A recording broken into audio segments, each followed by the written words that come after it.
నమస్కారం ఘంటారావారికి స్వాగతం. ముందుగా ప్రధానాంశాలు. నేటి నుంచి తెలుగుదేశం జనసేన జిల్లా స్థాయి సమావేశాలు. ప్రభుత్వ వైఫల్యాలపై పోరాటమే లక్ష్యంగా ఉమ్మడి కార్యాచరణ.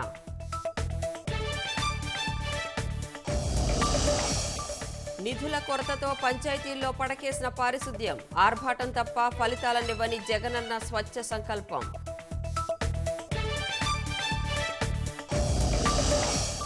గాజువాకలో రోడ్డెక్కేందుకు జంకుతున్న జనం. గుంతలతో తీవ్ర అవస్థలు పడుతున్నామని చోదకుల ఆవేదన.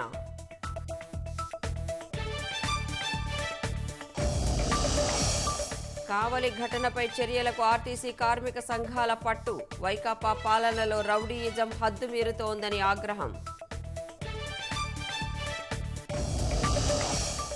గాజాలో రెండో దశ రణం ప్రారంభమైందన్న నెతన్యాహు.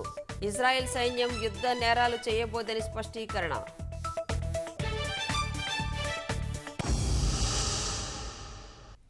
మనిషి కనిపించకుంటే ఓటు మాయం. గంపగుత్తగా ఫామ్ 7 దరఖాస్తులు నింపడం, ప్రత్యర్థుల ఓట్లు తొలగించేయడం. గత 10 నెలలుగా రాష్ట్రంలో ఓట్ల తొలగింపు ప్రక్రియ సాగిందిలా. ఇందులో ఆశ్చర్యకరమైన విషయం ఏంటంటే విద్యా ఉపాధి కోసం ఇతర ప్రాంతాలకు వెళ్లిన 5.5 లక్షల మందికి పైగా ఓట్లు తొలగించేశారు. ఇవన్నీ తటస్థులు, ప్రతిపక్షాల సానుభూతిపరులవేనని విపక్ష నేతలు ఆరోపిస్తున్నారు. రాష్ట్రంలో 4.5 ఏళ్లుగా ఎలాంటి అభివృద్ధి పనులు చేయకపోవడం, తీవ్ర వర్షాభావ పరిస్థితులతో జనం మళ్లీ వలసబాట పట్టడాన్ని కూడా వైకాపా తనకు అనుకూలంగా మలుచుకుంది. గ్రామాల్లో ప్రజలు లేకపోవడాన్ని అదనుగా చూసుకుని గంపగుత్తగా ఓట్లు తొలగించేస్తోందని ప్రతిపక్షాల ఆరోపణలకు బారి కురుస్తూ గత 10 నెలల్లో ఎన్నికల సంఘం 13.48 లక్షల ఓట్లు తొలగించగా అందులో 5.78 లక్షల ఓట్లు వలసదారులవే కావడంతో సందేహాలు వ్యక్తమవుతున్నాయి. తటస్థులు, ప్రతిపక్ష పార్టీల మద్దతుదారులు, సానుభూతిపరుల ఓట్లు తొలగించేందుకు భారీ కుట్ర అమలు చేసిన వైకాపా తప్పుడు సమాచారంతో గంపగుత్తగా ఫారం 7 దరఖాస్తులు పెట్టిందని, వాటి ఆధారంగా సమగ్ర విచారణ లేకుండానే ఓట్లు తొలగించేస్తున్నారంటూ ప్రతిపక్షాలు ఆరోపిస్తున్నాయి. ఎప్పటికప్పుడు వీటిపై ఫిర్యాదు చేస్తున్నా ఎన్నికల సంఘం సరిగా స్పందించలేదని విమర్శిస్తున్నాయి. ఈ నేపథ్యంలో వలసల పేరిట అసాధారణ స్థాయిలో లక్షల ఓట్లు తొలగించడంపై అనుమానాలు రేకెత్తుతున్నాయి.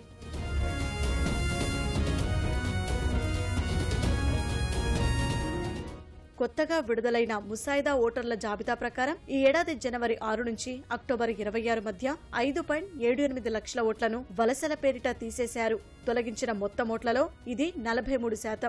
ఓటర్ల జాబితా సమగ్ర సవరణ 2023కు సంబంధించి గతేడాది నవంబర్ 9న విడుదల చేసిన ముసాయిదా జాబితా ప్రకారం 2022 జనవరి నవంబర్ మధ్య వలసల పేరిట 31,158 ఓట్లు మాత్రమే తొలగించారు. అప్పట్లో మొత్తంగా తొలగించిన 11.23 లక్షల ఓట్లలో ఇవి కేవలం 2.77%. కానీ ఇప్పుడు దాదాపు సగం ఓట్లు వలసల పేరిట తొలగించడం అనుమానాలకు తావిస్తోంది. వైకాపా నాయకులు కుట్రపూరితంగా విపక్షాల ఓట్లు తొలగింపజేయించిన ఉదంతాలు పర్చూరు, కావలి, పిఠాపురం నియోజకవర్గాల్లో ఇప్పటికే బయటపడ్డాయి. మిగతా నియోజకవర్గాల్లోనూ అలాంటి పరిస్థితే ఉందనేందుకు తాజా గణాంకాలే రుజువని ప్రతిపక్షాలు ఆరోపిస్తున్నాయి.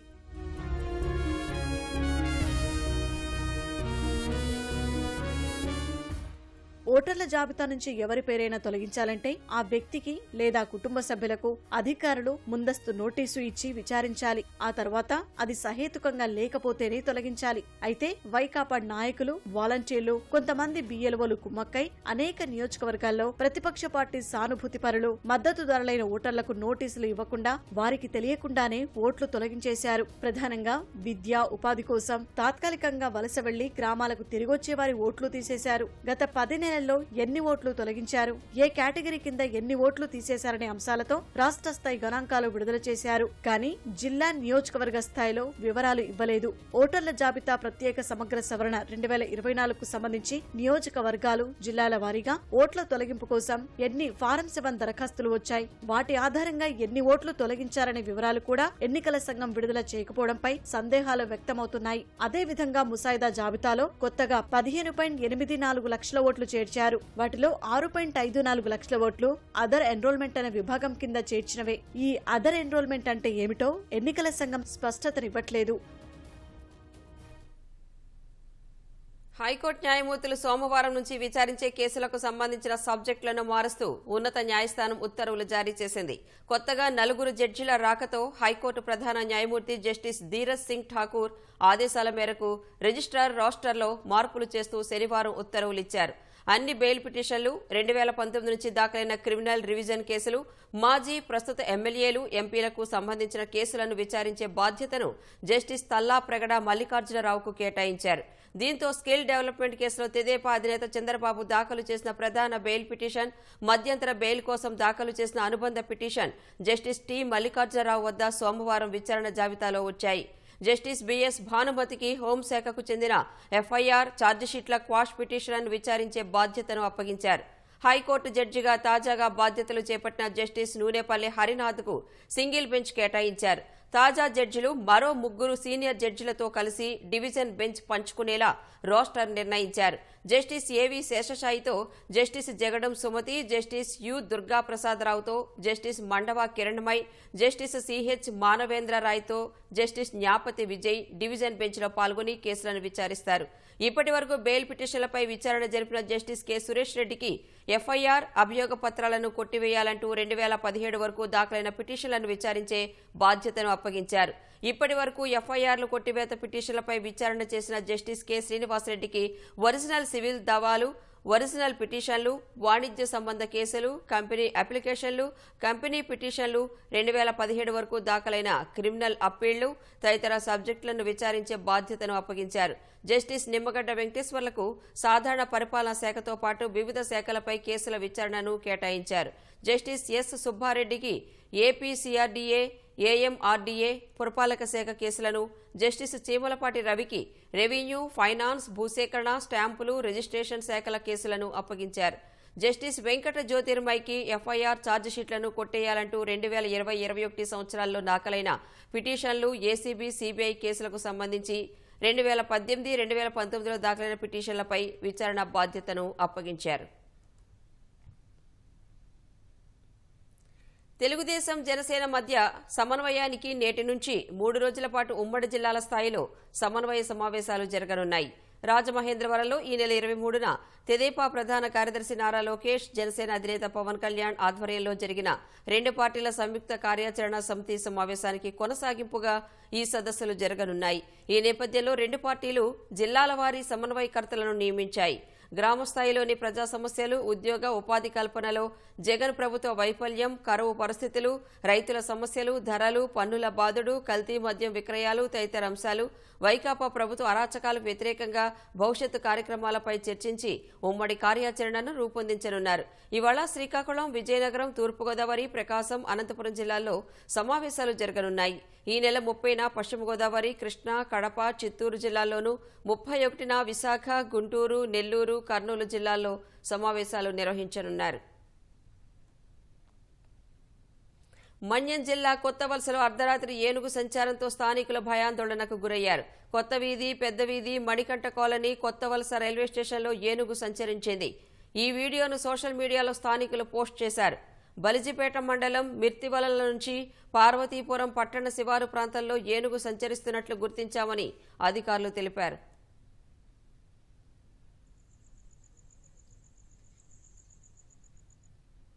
గ్రామ స్వరాజ్యాన్ని తీసుకొచ్చామని సీఎం గొప్పలు చెబుతున్నా నిధుల కొరతతో పంచాయతీల్లో కరువు రాజ్యమేలుతోంది. రాష్ట్ర ప్రభుత్వం నిధుల దారి మళ్లించడంతో పంచాయతీలు పడుతున్న తిప్పలు అన్నీ ఇన్ని కావు. కాళ్లు చేతులు కట్టిపడేసి చెరువులో ఈత కొట్టమన్నట్లుంది పంచాయతీల విషయంలో రాష్ట్ర ప్రభుత్వ తీరు. ఆర్థిక సంఘం నిధులన్నీ మళ్లించేసి గ్రామాలను పరిశుభ్రంగా ఉంచాలంటూ లక్ష్యాలు విధిస్తే ఎలా? ఎంతో ఆర్భాటంగా ప్రారంభించిన జగనన్న స్వచ్ఛ సంకల్పం కార్యక్రమం ఆచరణలో విఫలమవడానికి ప్రభుత్వ నిర్వాకమే ప్రధాన కారణమనే విమర్శలు వెల్లువెత్తుతున్నాయి. గ్రామాల్లో పారిశుద్ధ్య కార్యక్రమాల నిర్వహణకు నిధుల్లేక పంచాయతీలు చేతులెత్తేశాయి. కార్మికులకు జీతాలు కూడా సరిగా ఇవ్వలేకపోతున్నాయి. మలాథ్యం సమకూర్చే అవకాశము లేక అనేక పంచాయతీల్లో ఫాగింగ్ యంత్రాలను సైతం మూలన పెట్టేశారు. గాంధీ కలలుగన్న గ్రామ స్వరాజ్యాన్ని తీసుకొచ్చి చూపించామని గొప్పగా బాకా ఊదుకునే సీఎం జగన్ జిల్లాల పర్యటనలకు వెళ్లినప్పుడు తన చుట్టూ కట్టిన పరదాలను దాటి లోపలికి వెళ్తే గ్రామాల్లో ప్రజలెదుర్కొంటున్న అవస్థలు తెలుస్తాయి. జగనన్న స్వచ్ఛ సంకల్పం ఎంత ఘనంగా అమలవుతుందో తెలుస్తుంది. పారిశుద్ధ్య సమస్యలతో జనం డెంగీ, మలేరియా జ్వరాల బారిన పడి ఎలా ఇబ్బంది పడుతున్నారో కళ్లకు కడుతుంది. ప్రభుత్వ ఆధ్వర్యంలో 2021 అక్టోబర్ 2న జగనన్న స్వచ్ఛ సంకల్పం కార్యక్రమం ప్రారంభమైంది. అన్ని పంచాయతీల్లోనూ ఏటా 100 రోజుల పాటు పారిశుద్ధ్య కార్యక్రమాలు నిర్వహించి గ్రామాలను పరిశుభ్రంగా తీర్చిదిద్దాలన్నది ప్రధాన ఉద్దేశం. ప్రజల భాగస్వామ్యంతో వీధులు, కాలువలను శుభ్రం చేయడం, దోమల నియంత్రణకు ఫాగింగ్ నిర్వహణ వంటి అనేక పనులు చేపట్టేలా ప్రత్యేక మార్గదర్శకాలను కూడా విడుదల చేశారు. పంచాయతీలపై ఒత్తిడి తెచ్చి తొలి ఏడాది అధికారులు ఏదో విధంగా మమా అనిపించారు. ఆ తర్వాత నిధుల సమస్యతో రెండో ఏడాది నుంచి పంచాయతీలు చేతులెత్తేశాయి.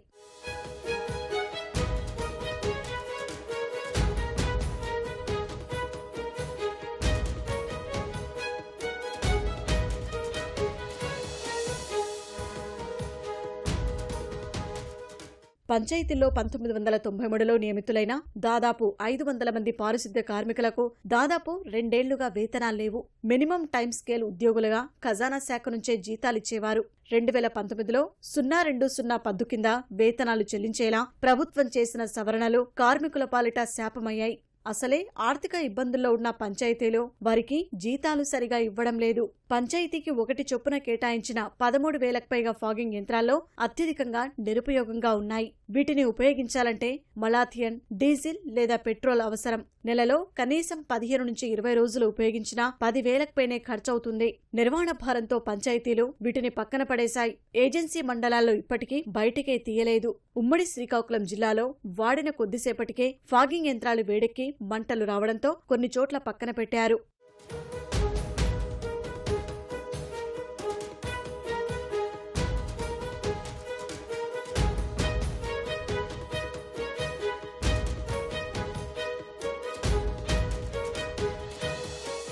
గ్రామాల్లో సేకరించిన చెత్తను తరలించేందుకు పంచాయతీకి 2 నుంచి 3 చొప్పున కేటాయించిన 23,000 ట్రై సైకిళ్లు అత్యధిక చోట్ల మూలన పడ్డాయి. చిన్న చితక మరమ్మతులను కార్మికులే సొంత డబ్బుతో చేయించేవారు. టైర్లు దెబ్బతినడం, రిమ్ములు మార్చాల్సి రావడంతో పంచాయతీలు చేతులెత్తేశాయి. ఉమ్మడి ఉభయ గోదావరి, విజయనగరం, ప్రకాశం, అనంతపురం జిల్లాల్లో సైకిళ్లు తుప్పల్లో పడి ఉన్నాయి. మండల కేంద్రాల్లో చెత్త సేకరణకు కేటాయించిన వాహనాలు కూడా అత్యధిక చోట్ల మూలకు చేరాయి. ఉమ్మడి గుంటూరు, నెల్లూరు, కర్నూలు, కడప జిల్లాల్లో చాలా చోట్ల మరమ్మతులకు నోచుకోక పక్కన పడేశారు. కొద్ది నెలల్లో విశాఖకు మకాం మారుస్తున్నా ఇక్కడి నుంచే ఇకపై పాలన సాగిస్తా. ఇటీవల సీఎం జగన్ చెప్పిన మాటలివి. ఈ మాటలు విని నగరంలో మౌలిక సదుపాయాలు మెరుగ్గా ఉన్నాయనుకుంటే మనం పొరబడినట్లే. ముఖ్యంగా గాజువాకలోని రహదారులపై గుంతలతో తీవ్ర అవస్థలు పడుతున్నామని వాహనదారులు వాపోతున్నారు.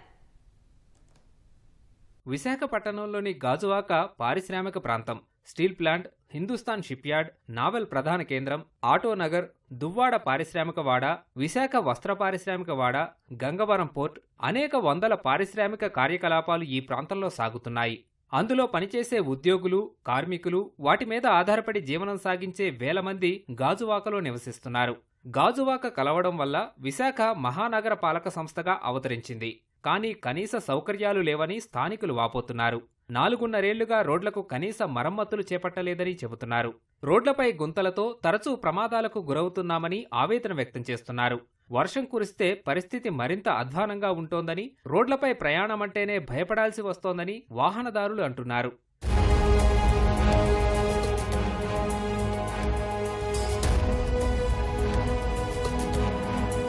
రహదారులు ఎలాగున్నాయంటే నిమ్మక నీరెత్తినట్టుగా రాష్ట్ర ప్రభుత్వం ఉందండి. ఇటు చిండియా నుంచి ఇక్కడ కంచి రోడ్ వచ్చే వరకు అయితే మాత్రం అక్కడ హెచ్పిసిఎల్ గేట్ దగ్గరకు వచ్చేసరికి, తర్వాత కోరమండల్ గేట్ దగ్గరకు వచ్చే రోడ్డు మీద, అలాగే పోర్ట్ రోడ్ నుంచి వై జంక్షన్కి వెళ్ళే రోడ్లో కూడా అక్కడ కూడా రోడ్లు ఎలాగున్నాయంటే గుంతుల్లాగా ఉన్నాయన్నమాట. ప్రయాణికులు డ్యూటీకి ఎప్పుడైనా సరే ఒక అరగంట ముందు బయలుదేరుతుంటే ఈ గాజువాకలో మాత్రం గంటన్నర ముందు బయలుదేరవలసి వస్తుంది. అట్లీస్ట్ ఒక గొయ్యగోనే కప్పలైపోయినా ఈ ప్రభుత్వం, రాష్ట్ర ప్రభుత్వం అన్న. సింధియా నుంచి మన అగనంపూడి దాకా ఎవరు ప్రయాణం చేయాలన్నా సరే భయపడే పరిస్థితి ఉంది. ఎందుకంటే గత టీడీపీ ప్రభుత్వంలో వేసిన రోడ్లే ఈ రోజుకి కూడా ఆ రోడ్లే ఇక్కడ ఉన్నాయి తప్పితే వైఎస్ఆర్ గవర్నమెంట్ వారు వచ్చి ఇక్కడ రోడ్లు వేసే పరిస్థితి అయితే కనబడట్లేదు. ఉత్తిగా ఆయన ప్రయాణించే ఏదైతే బీచ్ రోడ్డు అయితే అక్కడ ఆయన ప్యాలెస్లు కట్టుకుంటున్నాడో జగన్మోహన్ రెడ్డి గారు. అక్కడ రోడ్లు వేసుకుంటే సరిపోద్దా? మరి ఇక్కడ పారిశ్రామిక ప్రాంతంలో హెచ్పిసిఎల్ ఉంది, షిప్ యార్డ్ ఉంది, గవర్నమెంట్ ఉంది, ఇటు చూస్తే స్టీల్ ప్లాంట్ ఉంది. స్టీల్ ప్లాంట్కి వెళ్ళే రోడ్డు చూస్తే మరీ అద్దానంగా ఉన్నాయి, ఎటు చూసినా సరే గుంతలు. సుమారు ఎవ్రీడే కూడా రోజుకు 2 యాక్సిడెంట్లు జరిగే పరిస్థితి ఈరోజు విశాఖపట్నంలో చూస్తున్నాం. మరి ముఖ్యమంత్రి గారు చెప్తున్నారు రాబోయే రోజుల్లో విశాఖపట్నాన్ని మరి ఏదైతే ఆర్థిక రాజధానిగా ప్రకటించారో ఇక్కడ నుంచే మరి పరిపాలన రాజధాని పెడతానని చెప్పిన ఈ ముఖ్యమంత్రి మహా అయితే ఇంకో 4 సంవత్సరాల్లో 4 నెలల్లో 3 నెలల్లో ఉంటారు. ఈరోజు టచ్అప్లు చేసే పరిస్థితి ఎక్కడ చూసినా సరే. ఎందుకు ఈ ముఖ్యమంత్రి గారు రోడ్లు వేయలేకపోతున్నారు? ఈరోజు కేవలం మనుషులు నడిచే రోడ్లు వేయలేకపోతే ఈ ముఖ్యమంత్రి ఈరోజు రాజధాని అని చెప్పుకున్న విశాఖపట్నం ఏ విధంగా అభివృద్ధి చేస్తారో నాకైతే నమ్మశక్యంగా లేదు. విశాఖకు ఉజ్వల భవిష్యత్ ఉందని మాటలు చెబుతున్న సీఎం ఆ మేరకు నగరంలో మౌలిక సదుపాయాల కల్పనకు చర్యలు తీసుకోవడం లేదని గాజువాక వాసులు ఆరోపిస్తున్నారు.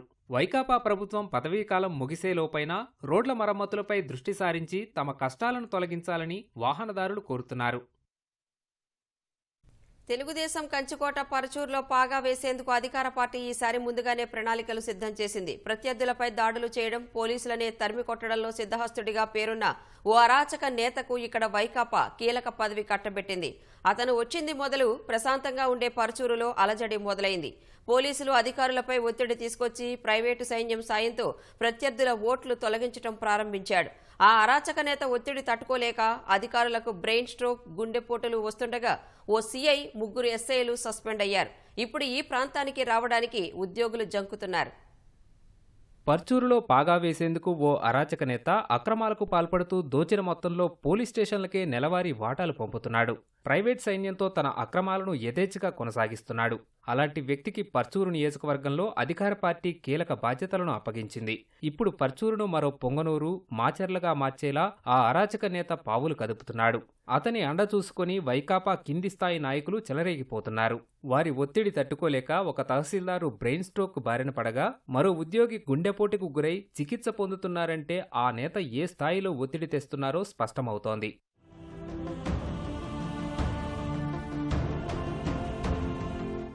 తెలుగుదేశానికి కంచుకోటగా ఉన్న పర్చూరులో ఈసారి ఎలాగైనా పాగా వేయాలని అరాచకాలకు మారుపేరుగా నిలిచిన ఆ కీలక నేతను అక్కడకు తీసుకొచ్చారు. ప్రత్యర్థుల ఓట్లు తొలగించేలా పక్కాగా ప్రణాళిక అమలు చేశారు. ఓటరు జాబితాను వైకాపా ఓట్ల జాబితాగా మార్చేసే స్థాయిలో అక్రమాలకు తెరతీశారు. ఓటరు జాబితా సవరణ ప్రక్రియ మొదలైనప్పటి నుంచి నియోజకవర్గంలో ప్రతిపక్ష పార్టీల మద్దతుదారులు తటస్థుల ఓట్లను పెద్ద ఎత్తున తొలగించేందుకు ఓ ప్రైవేటు సైన్యాన్ని ఏర్పాటు చేసుకున్నారంటే పరిస్థితి అర్థం చేసుకోవచ్చు. వారితో 14,000కు పైగా ఫామ్ 7 దరఖాస్తులను సిద్ధం చేయించారు. గుర్తు తెలియని ఒక వ్యక్తి 18 సిమ్ కార్డులు వినియోగించి ఫామ్ 7 దరఖాస్తులను నమోదు చేసినట్లు ఈఆర్ఓ 3 రోజుల కిందట పోలీస్ స్టేషన్లో ఫిర్యాదు చేయడం గమనార్హం. ఈ ఫామ్ 7లలో ఇచ్చిన ఓట్లన్నిటినీ తొలగించారా లేదా అని చూసే బాధ్యతను ఒక సీఐ, 3 ఎస్ఐలకు అప్పగించారంటే ఆ నాయకుడు ఏ స్థాయిలో చెలరేగిపోతున్నారో అర్థం చేసుకోవచ్చు.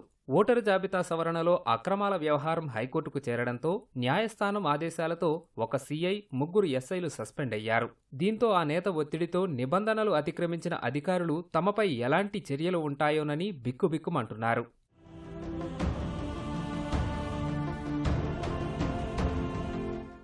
తాను చేసే అక్రమాలకు ఎస్సీలను పావులుగా వినియోగించుకోవడం ఆ అరాచక నేతకు అలవాటు. ఇప్పుడు ఫామ్ 7 నకిలీ దరఖాస్తులను కూడా ఎక్కువ శాతం ఎస్సీలతోనే చేయించారు. అనంతవరంలో వైకాపాకు చెందిన ఎస్సీ ప్రతినిధి 208 ఫామ్ 7 దరఖాస్తులను సమర్పించినట్లు ఒక అధికారి నివేదిక సిద్ధం చేశారు. ముఖ్యనేత మనుషులు ఆ అధికారిపై ఒత్తిడి తెచ్చి 208 మంది వ్యక్తిగతంగానే దరఖాస్తులు సమర్పించినట్లుగా నివేదికను మార్పించినట్లు సమాచారం. ఒక ఎస్సీ సర్పంచ్ కూడా ఇలా దరఖాస్తులను సమర్పించారు. ఒక జెడ్పీటీసీ మెంబర్ కుటుంబ సభ్యుడు 150 దరఖాస్తులను సమర్పించినట్లు సమాచారం.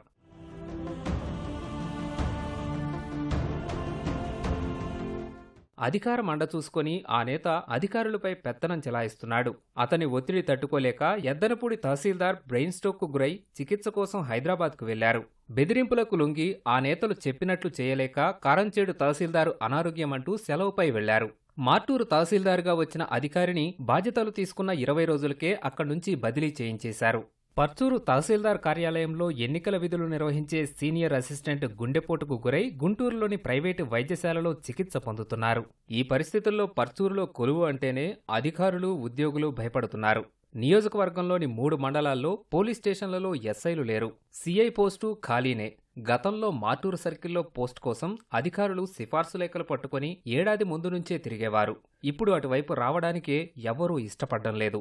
ఇక్కడ ఈఆర్ఓగా వ్యవహరిస్తున్న మెప్మా పీడీ వెంకటనారాయణను ప్రభుత్వం 3 రోజుల క్రితం బదిలీ చేసి ఆయన స్థానంలో వెంకటేశ్వర్లు అనే అధికారిని నియమించింది.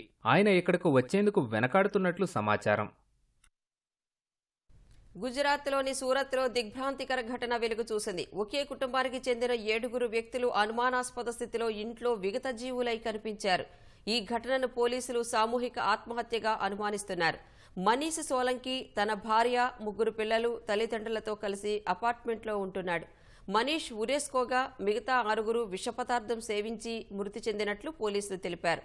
ఘటనా స్థలంలో ఓ లేఖను పోలీసులు స్వాధీనం చేసుకున్నారు. ఆర్థిక లావాదేవీలే కారణమని అందులో ప్రస్తావించినట్లు సమాచారం. మనీష్ తొలుత తన కుటుంబ సభ్యులకు విషమిచ్చి ఆ తరువాత తాను ఆత్మహత్య చేసుకున్నట్లు పోలీసులు అనుమానిస్తున్నారు. మృతుల్లో 6 ఏళ్ల మనీష్ కుమారుడితో పాటు 10, 13 ఏళ్ల వయసున్న ఆయన 2 కుమార్తెలు ఉన్నారు.